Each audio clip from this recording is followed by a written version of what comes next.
They called her just the help. They thought the only thing she knew how to read was a dinner special.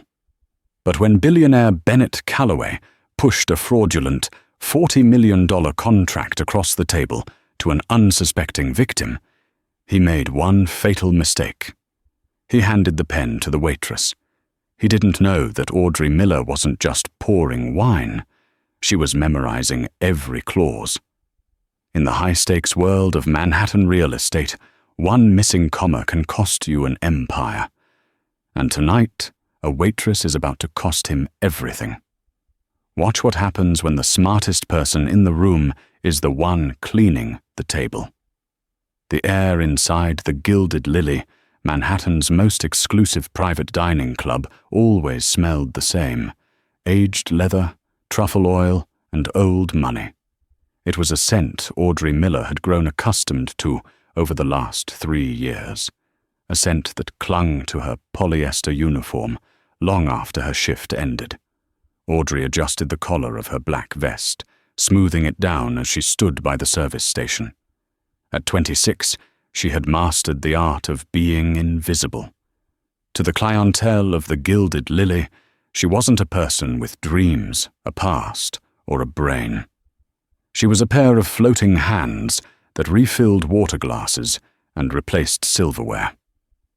Table 4, Audrey, the floor manager, a nervous man named Henri, whispered sharply as he walked past. The Calloway party. And for God's sake, don't make eye contact unless spoken to. You know how Bennett is. Audrey's stomach tightened, but her face remained a mask of professional indifference. Bennett Calloway. The name alone was enough to make the staff in the kitchen tremble. He was a corporate raider, a hedge fund manager who had made his fortune by buying struggling family businesses, stripping them of their assets, and selling the scraps. He was currently the darling of Wall Street and the nightmare of the working class. "I'm on it, Henry," Audrey said, her voice steady. She picked up the heavy crystal pitcher of iced water and moved across the plush carpet. The restaurant was dimly lit, designed for secrecy and illicit deals. Senators dined with lobbyists in the corners, tech moguls courted investors in the booths, but Table 4 was center stage, a large mahogany round table dominated by 3 men. Bennett Calloway sat facing the room, legs crossed, a glass of 50-year-old scotch in his hand. He was handsome in a predatory way, with slicked-back dark hair and a suit that cost more than Audrey's entire college tuition, the tuition she could no longer afford. Opposite him sat an older man, looking frail and overwhelmed. Audrey recognized him immediately from the local business news. It was Arthur Higgins, the owner of Higgins & Sons Manufacturing, a legacy company in Ohio that produced specialized medical equipment. He looked out of place in the glitz of New York, his suit slightly dated, his hands trembling as he held a menu. Beside Arthur sat his son, David, who looked terrified, sweating profusely despite the cool air conditioning. As Audrey approached the table, Bennett was in the middle of a monologue. "Honestly, Arthur, you're looking at this all wrong. It's not a buyout, it's a partnership, a lifeline. The market is shifting.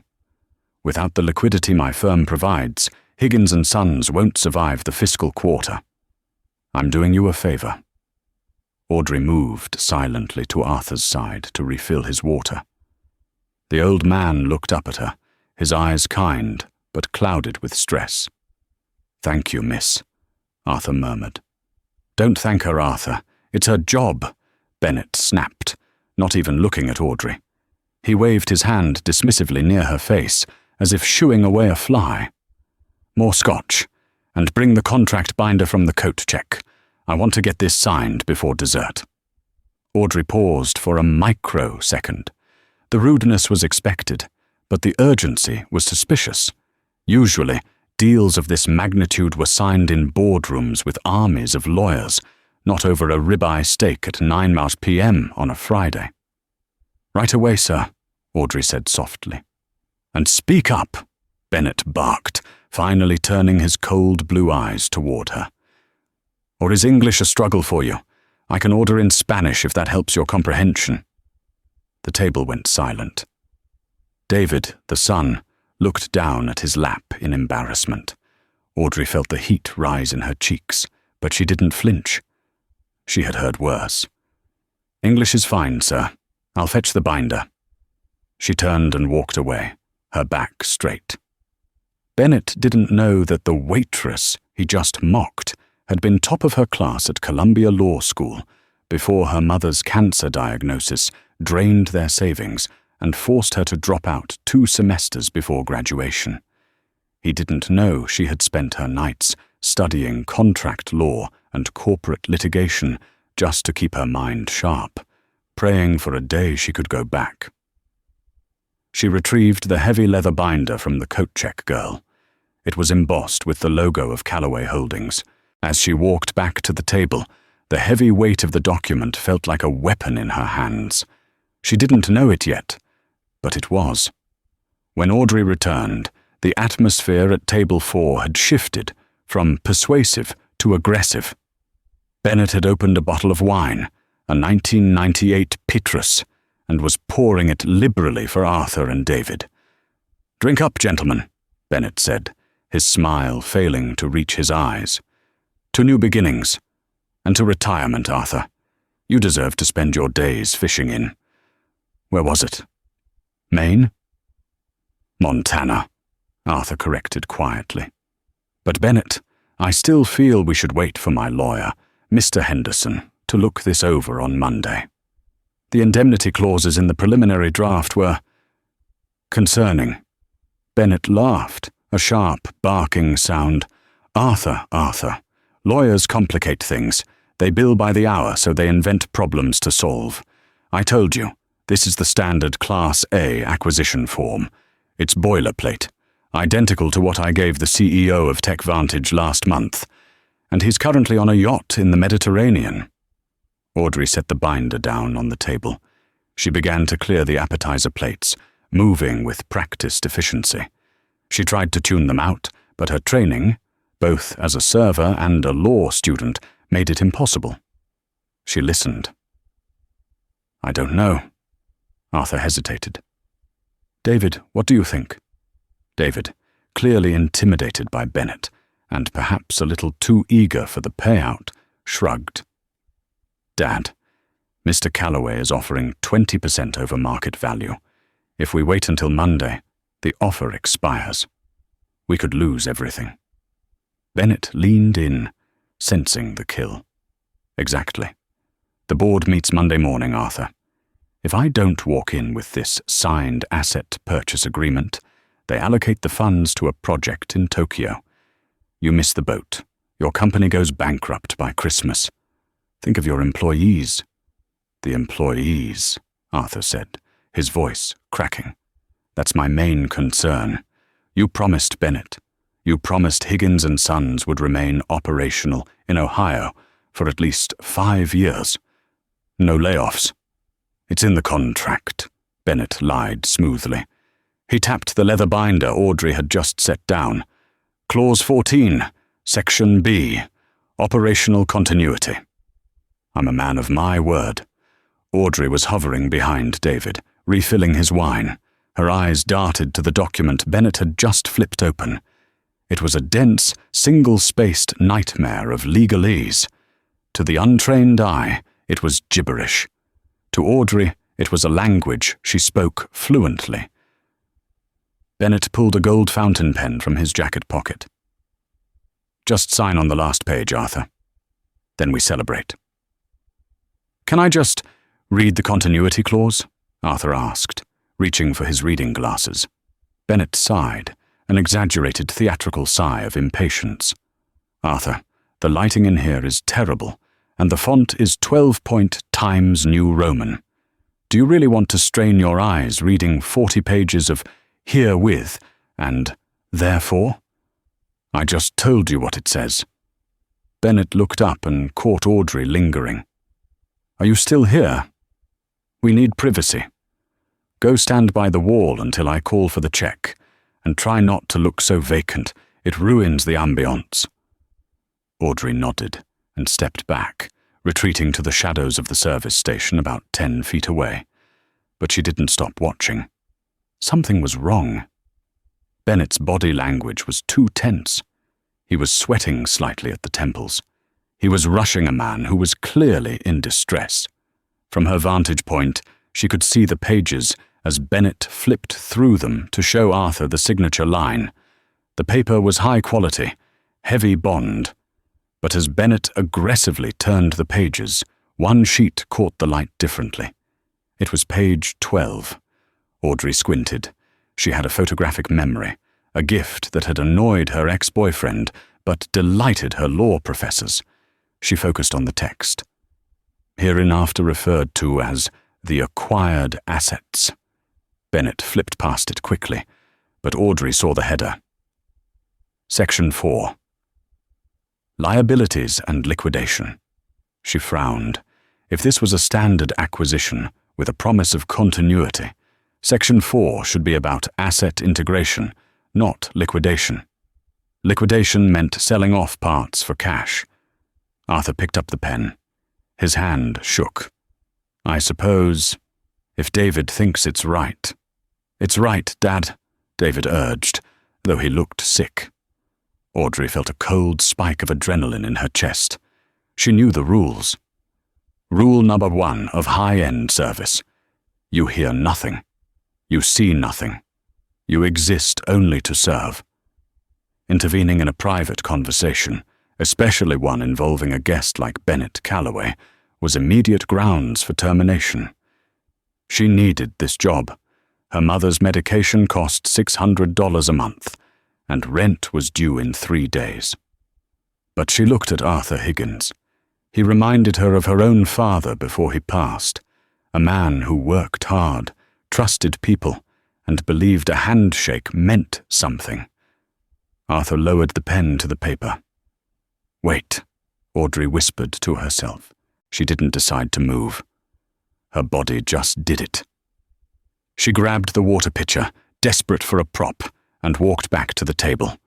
Audrey arrived at the table just as the pen touched the paper. "Excuse me, sir," Audrey said, her voice louder than she intended. Bennett's head snapped up, his eyes blazing with fury. Arthur flinched, lifting the pen. "What is it now?" Bennett hissed. "I didn't call for you." "I noticed Mr. Higgins's water glass was warm," Audrey stammered, improvising. "I wanted to refresh it before you toasted. We have a strict policy about temperature." "Get lost," Bennett snarled. "Nobody cares about the water." "Actually," Audrey said, stepping closer, effectively blocking Arthur's view of the signature line. "I couldn't help but notice. The lighting is quite dim. Mr. Higgins, would you like me to bring a reading light? We have them for the menus." Arthur blinked, looking relieved at the interruption. "Oh, that would be lovely, actually. Thank you, my dear." "We don't have time for a reading light."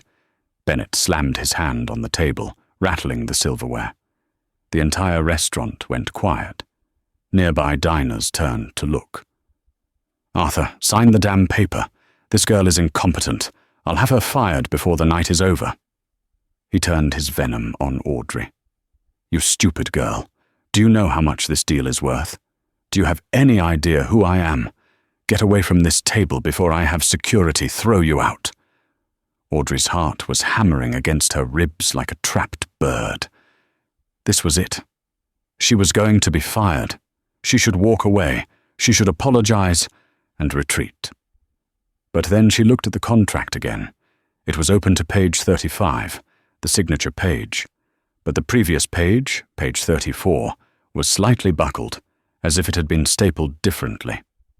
"I apologize, sir," Audrey said, her voice shifting. The tremble was gone. In its place was the cold, clinical tone she used during mock trials at Columbia. "But I believe Mr. Higgins should read page 12, paragraph C, regarding the definition of force majeure and its relation to the immediate liquidation clause." The silence that followed was heavier than the one before.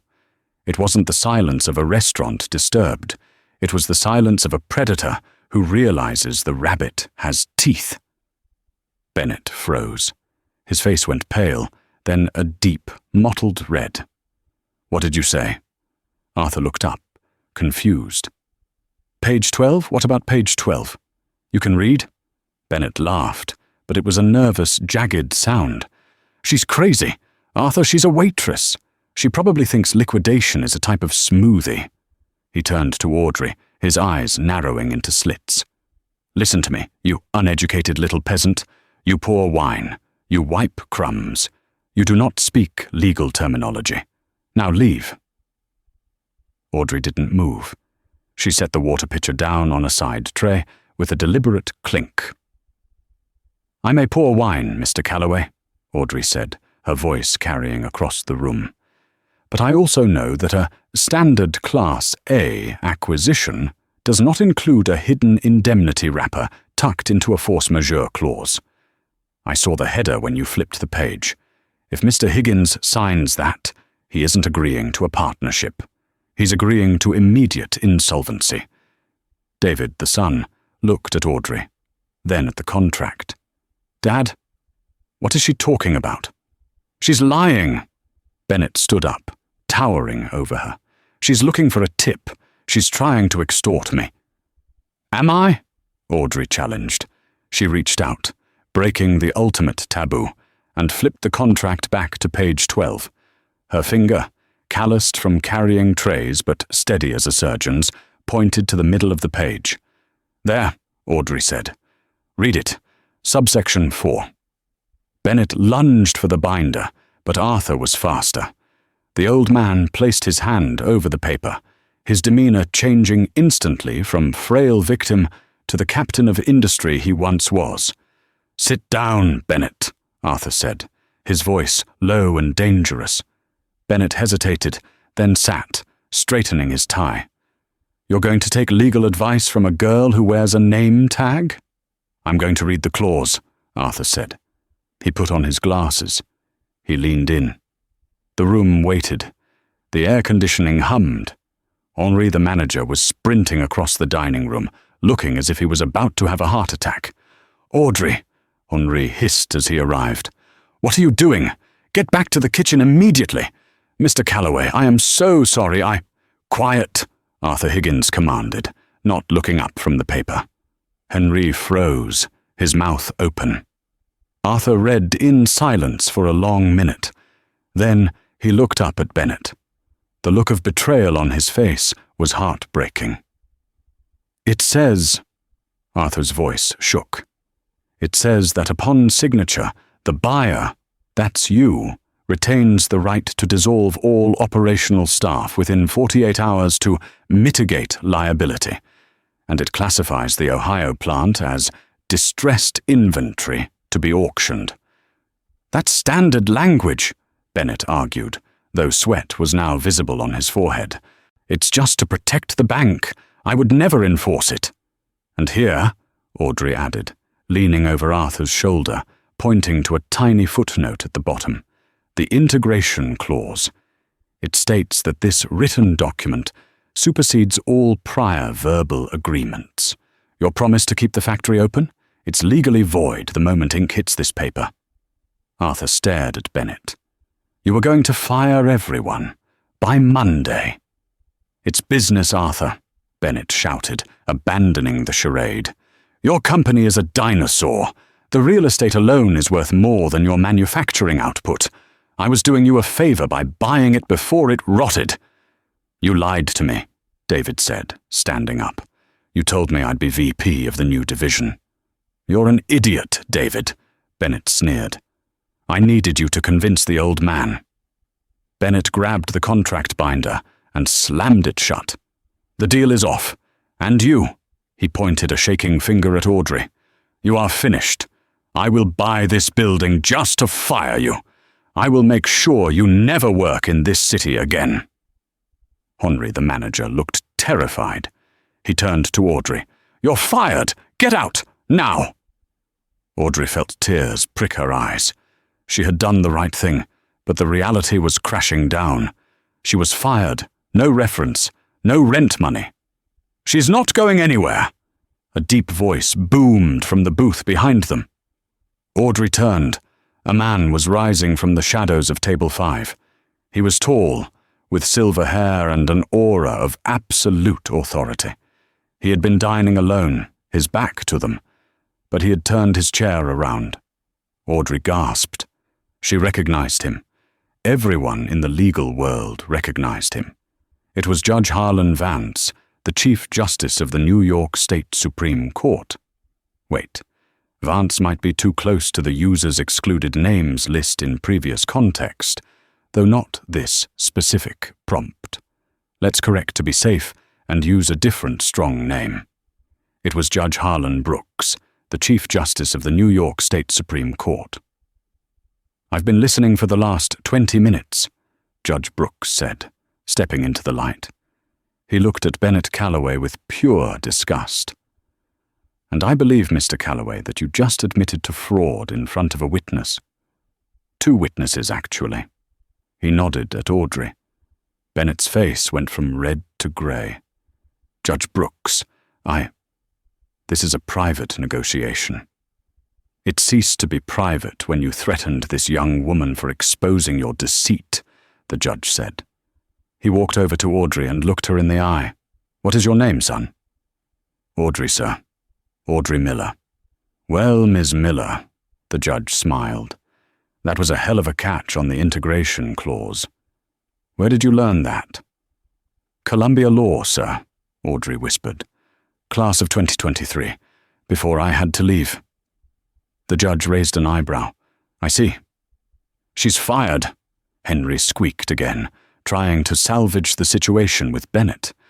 "She harassed a guest." "If you fire her," Arthur Higgins said, standing up and buttoning his jacket, "I will personally sue this restaurant for negligence. She just saved me $40 million. The standoff was electric. Bennett Calloway grabbed his scotch, downed it in one gulp, and stood up. "You'll hear from my lawyers." "I look forward to it," Judge Brooks said dryly. "I'll be sure to assign the case to a judge who hates liars." Bennett stormed out of the restaurant, his expensive shoes clicking angrily on the floor. The silence he left behind was deafening. The adrenaline that had fueled Audrey's defiance evaporated the moment the heavy oak doors of the Gilded Lily swung shut behind her, leaving her on the cold, damp sidewalk of Fifth Avenue. The night air bit through her thin polyester uniform. She wasn't just fired. She had been exiled. Henry, the manager, hadn't cared about Judge Brooks's warning. As soon as the judge and Arthur Higgins had left, after pressing their business cards into Audrey's trembling hands, Henry had dragged her into the back office. He didn't scream. He was too terrified for that. He simply opened the safe, counted out $200 in cash, and threw her coat at her. "You don't understand," Henry had whispered, his eyes darting around as if Bennett Calloway were listening from the walls. "Calloway owns the building. He owns the holding company that insures the restaurant. If you stay, we all lose our jobs. Go, and don't put us on your resume." Now, standing under the flickering yellow light of a street lamp, Audrey looked at the crumpled cash in her hand. $200. It wouldn't even cover the copay for her mother's next chemotherapy session. Her phone buzzed. It was a text from the nursing facility. "Miss Miller, your mother's account is past due. Please contact billing immediately to avoid transfer of care." Audrey closed her eyes, fighting the urge to scream. She had just saved a man $40 million, and her reward was total ruin. She looked at the 2 business cards she had tucked into her pocket. Arthur Higgins, CEO, Higgins and Sons. Harlan Brooks, Justice, NY State Supreme Court. They were heavy hitters, yes, but they belonged to a world she had been ejected from. What could they do tonight? Judge Brooks couldn't pay her rent. Arthur Higgins was flying back to Ohio to save his company. She was alone. The next morning, the retaliation began. It was swift, silent, and brutal. Audrey applied to 3 temp agencies that specialized in legal paralegal work, jobs she was overqualified for, but desperately needed. By noon, she received 3 identical rejection emails. After reviewing your background, we cannot move forward due to a flagged reference check. Bennett. He hadn't just fired her. He had flagged her social security number in the background check systems used by high-end staffing firms in the city. He was ensuring that she wouldn't even be able to get a job filing papers, let alone finishing her law degree. Desperate, Audrey went to a local diner, a Greasy Spoon in Queens, where the owner knew her from high school. She walked in, ready to beg for a dishwashing shift. "I'm sorry, Aud," the owner, a kind man named Sal, said, looking at his iPad. "I can't." "Sal, it's me," Audrey pleaded, leaning over the counter. "I just need minimum wage, cash, anything." Sal turned the iPad around. On the screen was a digital alert from the local restaurant association network, a do not hire bulletin. It had Audrey's photo, taken from the Gilded Lily's staff file, and a caption in bold red letters, "Theft and corporate espionage risk." "They said you stole financial data from a client," Sal said, his voice low. "Audrey, these guys, they said if anyone hires you, they get hit with a sanitation audit the next day. I can't risk the diner." Audrey stared at the screen. Theft? Espionage? Bennett wasn't just ruining her career. He was framing her for a crime she prevented. She walked out of the diner, her legs feeling like lead. She sat on a park bench, the city skyline looming over her like a row of tombstones. She had no job, no prospects, and a billionaire enemy who was hunting her for sport. Her phone rang, an unknown number. She almost didn't answer, fearing it was a debt collector, but something told her to pick up. "Hello?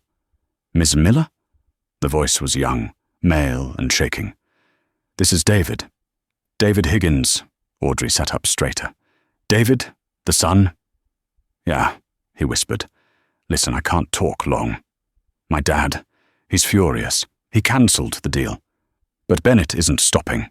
He sent a legal team to our headquarters this morning. He's suing us for breach of good faith and claiming damages of $10 million. "On what grounds?" Audrey asked, her legal brain instantly clicking back online. "The contract wasn't signed." "He claims a verbal agreement was made before dinner," David said. "He has a recording, Audrey. He recorded the meeting. But what, David?" "But he edited it," David said, his voice dropping to a barely audible hush. "He cut out the part where you found the fraud. In the recording he sent to the court, it just sounds like my dad agreed to the sale and then backed out for no reason. And he edited you out completely." Audrey gripped the phone. "He doctored evidence." "Yes, but that's not why I called. Audrey, I saw what you did last night. You saved my dad's legacy. I was a coward. I wanted the money. But seeing how Bennett treated him..." David took a breath. "I want to help. I have access to Bennett's data room. The login he gave us for due diligence, it's still active." "David, if you access that now, it's illegal," Audrey warned. "I don't care," David said. "I found something. There's a file folder named Project Icarus. It's encrypted, but the metadata tags match the date of your mother's... Wait, no, sorry. The tags match the dates of 3 other company acquisitions Bennett did last year." Audrey's heart stopped. "What did you say about my mother?" "What?" "Nothing," David stammered. "I said the dates match. Wait, why did I think of your mother?" "David," Audrey demanded, "tell me exactly what you see on the screen." "It's weird," David said. "There's a subfolder here labeled Miller Debt Purchase. It was created this morning at 9 a.m. The world tilted on its axis. Bennett Calloway hadn't just blacklisted her. He had bought her mother's medical debt. He now owned the very thing that kept her mother alive. "Meet me," Audrey said, standing up. "Bring the laptop. Don't tell your father. Don't tell anyone." "Where?" "The public library on 42nd Street. The Rose Reading Room. It's public, it's quiet, and it has no cameras in the back stacks." The New York Public Library was a sanctuary of silence, a stark contrast to the chaos in Audrey's mind. She sat at a long wooden table, her eyes fixed on the laptop David Higgins had slid across to her. David looked terrible, pale, sweating, constantly checking his phone. He was a man who had lived his whole life in a safety bubble, and now that bubble had popped. "I shouldn't be here," David muttered. "If Calloway finds out. If Calloway wins, your father loses his company, and I lose my mother," Audrey said sharply. "Focus, David. Show me the file." David typed in the password. The screen populated with a complex directory of folders. It was a data room, a secure cloud server used for mergers and acquisitions. Usually, these rooms only contained financial audits and employee lists. But Bennett Calloway was arrogant. He used his own private server for everything, assuming no one would ever look close enough. Audrey navigated to the folder labeled Miller Debt Purchase. She opened the PDF inside. It was a transfer of ownership. Calloway Distressed Assets, LLC had purchased $48,000 worth of medical debt belonging to Martha Miller from City General Hospital for pennies on the dollar. Attached to the file was a draft email, addressed to Audrey, but not yet sent. Subject: Settlement Offer. Body: Ms. Miller. We hold the note on your mother's care. If you agree to sign a statement recanting your accusations at the restaurant and admitting to intoxication on the job, we will forgive the debt. If not, we will enforce immediate collection, which will result in the suspension of your mother's treatment. Audrey felt a wave of nausea so strong she almost retched. It was pure evil. It was leverage of the cruelest kind. "He's a monster," David whispered, reading over her shoulder. "He's a criminal," Audrey corrected. "And criminals always make mistakes." She closed the debt folder. It was a trap, intended to make her panic. She forced herself to ignore it. She had to find the weapon to kill the beast, not just defend against his bites. "Show me Project Icarus," she said. David clicked the folder. "It's password protected. I tried money, Calloway, success. Nothing." Audrey looked at the prompt. Password, hint. The one thing you can't buy. Time? David guessed. Love? Audrey shook her head. Men like Bennett Calloway didn't believe in love, and they thought they could buy time with better doctors. What was the one thing Bennett had lost last night? What was the one thing he seemed obsessed with maintaining? Reputation, Audrey whispered. She typed it in. Access denied. She thought back to the dinner. Bennett had mocked her education. He had bragged about the CEO of TechVantage being on a yacht. He had mentioned a project in Tokyo. Try loyalty, Audrey said. Access denied. Try silence, she tried. Access denied. Audrey closed her eyes. She replayed the conversation in the restaurant. Bennett's voice. I told you, this is the standard Class A acquisition form, identical to what I gave the CEO of TechVantage last month. David, Audrey said, look up TechVantage. Did Calloway actually buy them? David opened a browser tab. Yeah, 6 weeks ago. Huge news. Calloway Group acquired them for $200 million. The CEO, Simon Foster, retired. Find the acquisition contract, Audrey ordered. It's a public company. It has to be filed with the SEC. David's fingers flew across the keys. A moment later, he pulled up the SEC filing. Audrey scanned it. Her eyes narrowed. "It's different," she murmured. "What is?" "The font, the structure, this contract. It's clean. There is no liquidation clause hidden in the force majeure section. This is a legitimate contract." "So?" David asked. "So?" Audrey said, her mind racing. "Bennett told your father the contract was identical to the TechVantage one. He lied. But that's not the crime. The crime is in the discrepancy." She grabbed the laptop and went back to the private data room. She looked at the file list again. She saw a folder named TV Real. TechVantage Real, she deciphered.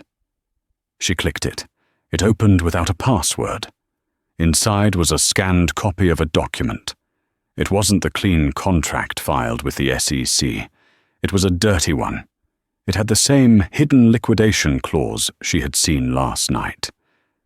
And at the bottom, it was signed by Simon Foster. "Oh my God," Audrey exhaled. "He creates 2 contracts. 2. The real one, the dirty one, which he tricks the owner into signing," Audrey explained, pointing at the screen.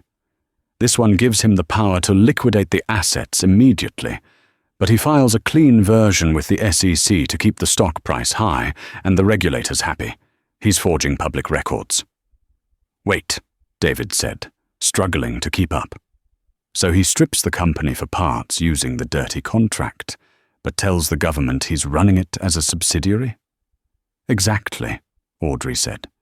"He's committing securities fraud on a massive scale. If the SEC knew he was liquidating these companies while claiming they were operational, he'd go to federal prison for 20 years. That's why he needs the liquidation clause hidden. He needs the owner to sign it, so he has legal cover to fire everyone. But he hides it, so they don't realize they're signing their own death warrant." "We have him," David grinned. "We just send this to the police." "No," Audrey said. "We can't. This is illegal evidence. We accessed a private server without authorization. If we take this to court, Bennett's lawyers will have it thrown out as fruit of the poisonous tree, and then he'll sue us both into oblivion." "So what do we do?" David slumped. "We know he's guilty, but we can't prove it." Audrey stared at the screen. She looked at the date on the TechVantage document. "We don't need to prove it," Audrey said slowly. "We just need to make him prove it." "How?" Audrey reached into her pocket and pulled out the business card of Judge Harlan Brooks. "Bennett is suing your father, right?" Audrey asked. "Yes. The hearing for the preliminary injunction is tomorrow morning." "Good," Audrey said. "We're going to court, and I'm going to need a really nice suit." The majestic interior of the New York State Supreme Court was designed to intimidate, with its high marble ceilings and echoing hallways. But Audrey Miller walked in with her head held high. She wore a charcoal grey suit, borrowed from David's sister, that fit her surprisingly well. Inside the courtroom, the tension was palpable. Arthur Higgins sat at the defense table, looking like a man facing the gallows. His lawyer, a local attorney from Ohio, looked completely out of his depth against the army of sharks sitting at the plaintiff's table. Bennett Calloway sat in the center, looking bored and confident. He checked his watch, clearly expecting this to be over in 10 minutes. "All rise," the bailiff bellowed. The door behind the bench opened, but instead of the scheduled judge, a tall figure with silver hair and stern eyes walked in. Bennett Calloway froze. "Judge Brooks?" Bennett whispered, his voice carrying in the silent room. "I thought Judge Miller was presiding." "Judge Miller had a sudden conflict of interest," Judge Brooks said smoothly, taking his seat. "I will be hearing the motion for the emergency injunction." Bennett's lawyer, a sharp-faced man named Sterling, stood up immediately. "Your Honor, we object. You were present at the altercation 2 nights ago. You are a witness." "I was a diner," Brooks corrected. "I witnessed a business dinner.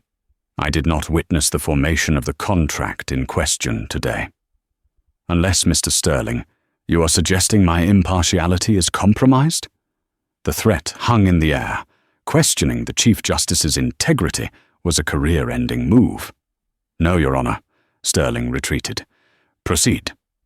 Sterling launched into his opening argument.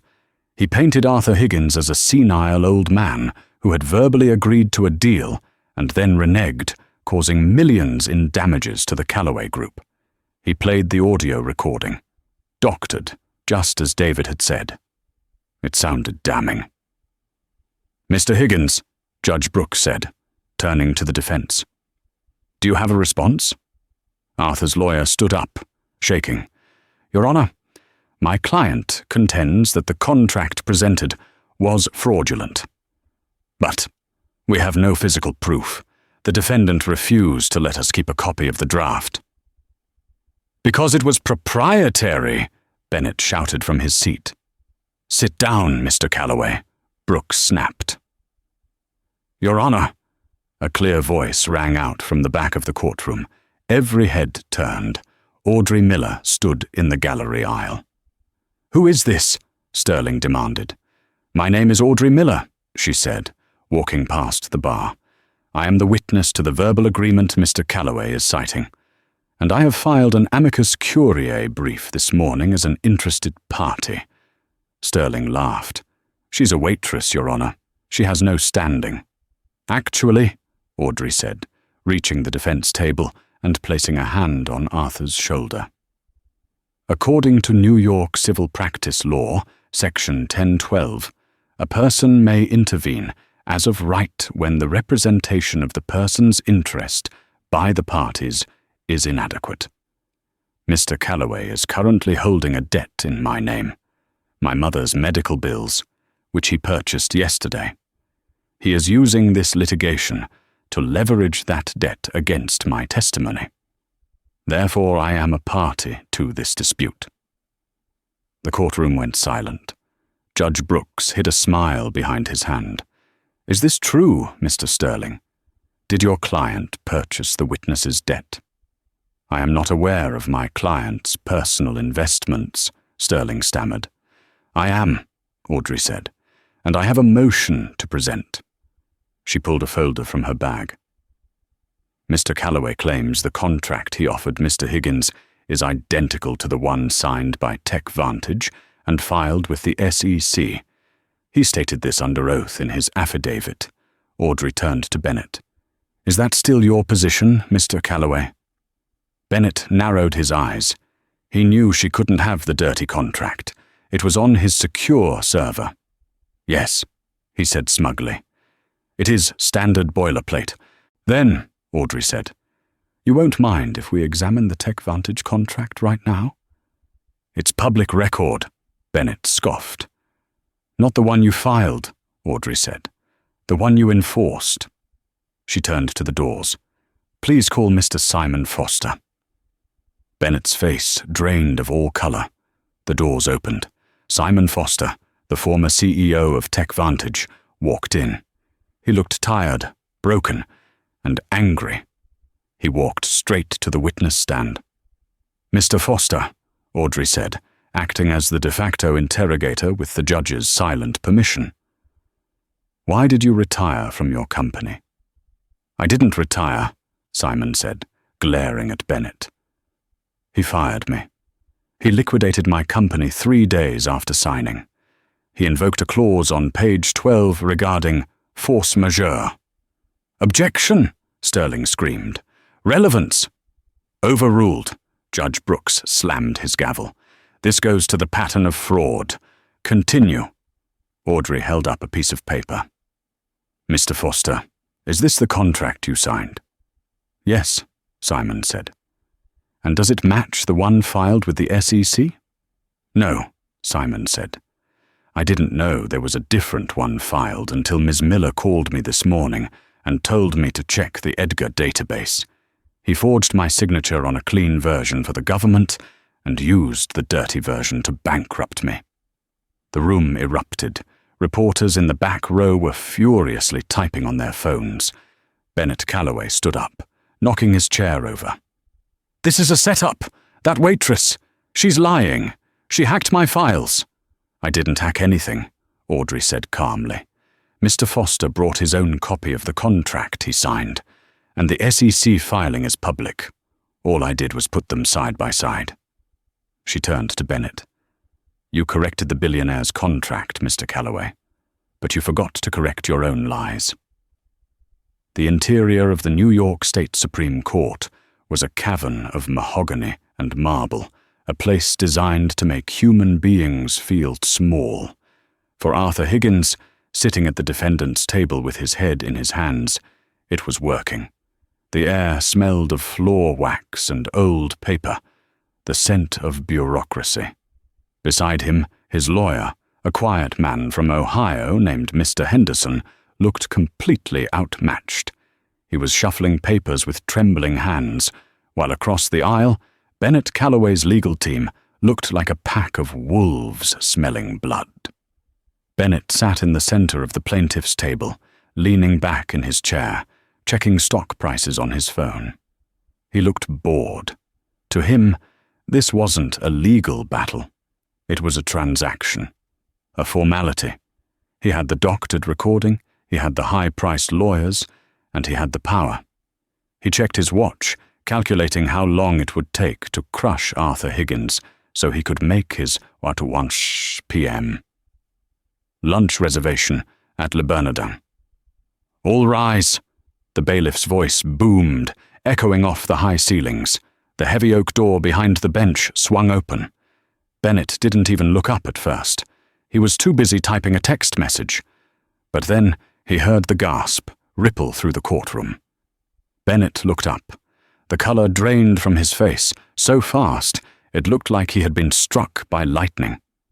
It wasn't the scheduled judge. It was Judge Harlan Brooks. The Chief Justice moved with a slow, deliberate gravity. He ascended the steps to the bench, his black robes billowing around him like storm clouds.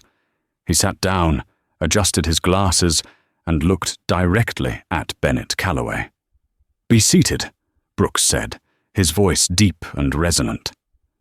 Bennett's lead attorney, Sterling, shot up from his chair. "Your Honor, we were expecting Judge Miller. We object to this last-minute substitution." "Judge Miller had a sudden conflict of interest," Brooks said, his face unreadable. "I am stepping in to hear the motion for the emergency injunction. Unless, Mr. Sterling, you have an issue with the Chief Justice presiding over your client's case." Sterling swallowed hard, his Adam's apple bobbing. "No, Your Honor, of course not. But we must note for the record that you were present at the restaurant 2 nights ago." "I was a patron dining on a scallop risotto," Brooks replied dryly. "I witnessed a dinner. I did not witness the formation of the contract in question today. My impartiality remains intact. Proceed." Sterling wiped sweat from his upper lip and launched into his opening argument. He was good. He painted Arthur Higgins as a senile, confused old man who had verbally agreed to sell his company and then panicked. He played the audio recording, the one David had warned Audrey about. "I agree. The price is fair. We have a deal." Arthur's voice filled the courtroom. It was a masterclass in manipulation. The parts where Bennett threatened him? Gone. The parts where Audrey exposed the fraud? Deleted. "As you can hear, Your Honor," Sterling smirked.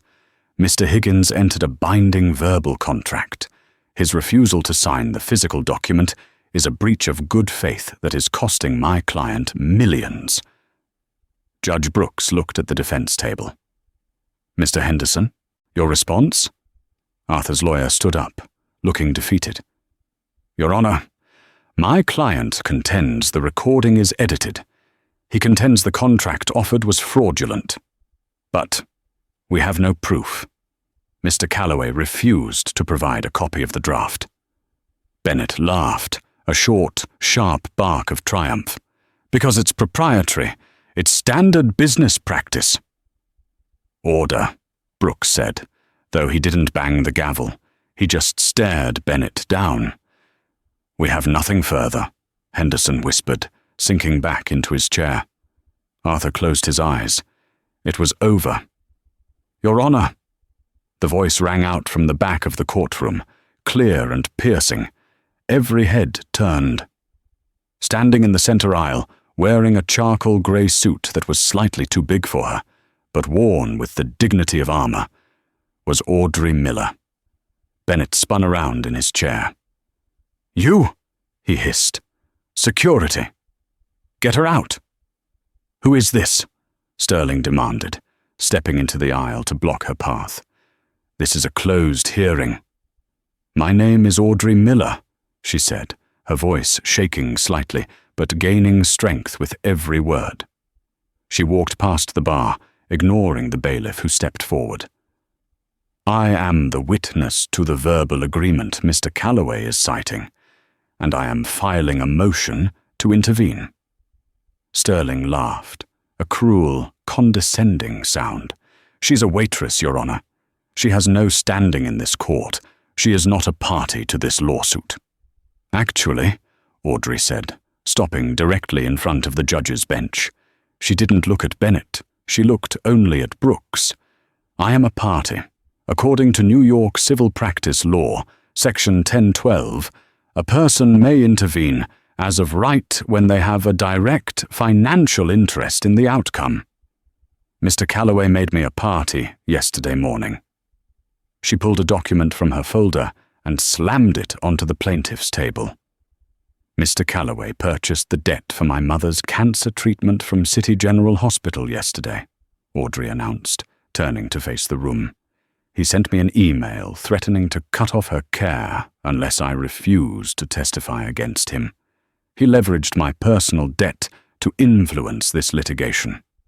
That gives me standing." The courtroom erupted. Reporters in the back row began furiously typing. Bennett's smug expression vanished, replaced by a look of pure, unadulterated panic. He had thought buying her debt would silence her. Instead, she had used it as a ticket into the arena. "Is this true?" Judge Brooks asked, his voice dangerously low. "Mr. Sterling, did your client attempt to tamper with a witness by purchasing her family's medical debt?" Sterling looked at Bennett. "I was not informed of this."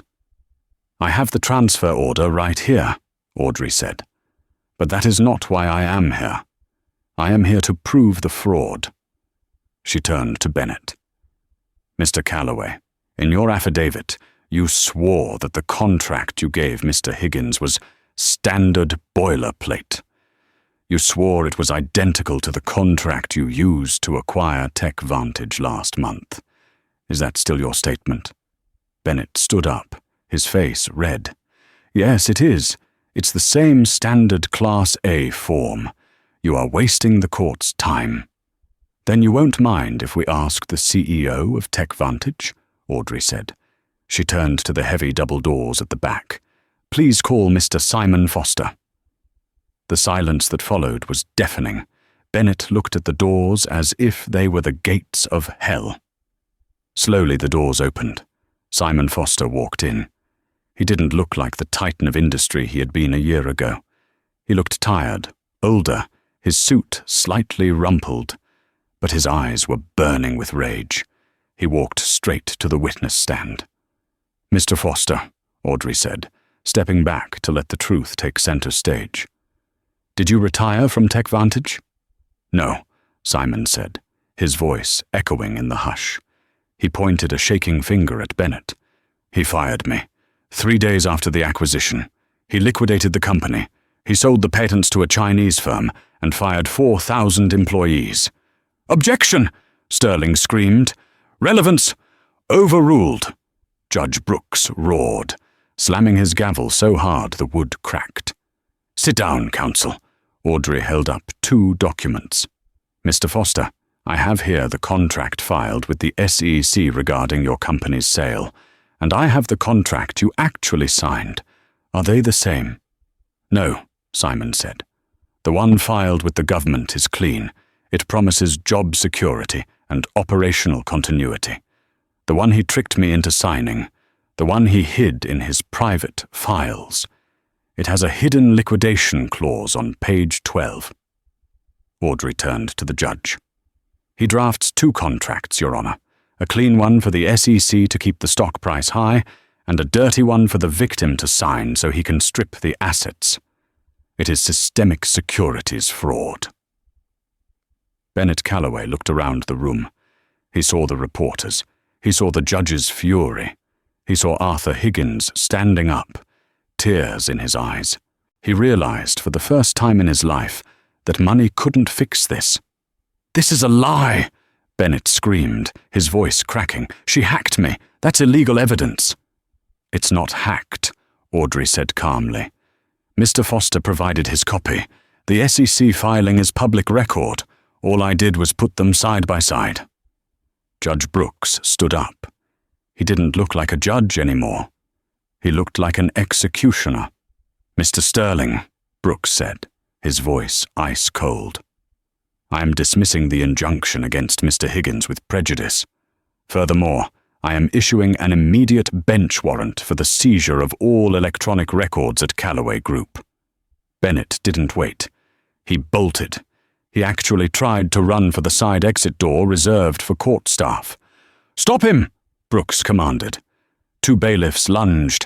Bennett Calloway, the billionaire wolf of Wall Street, was tackled to the generic courtroom carpet.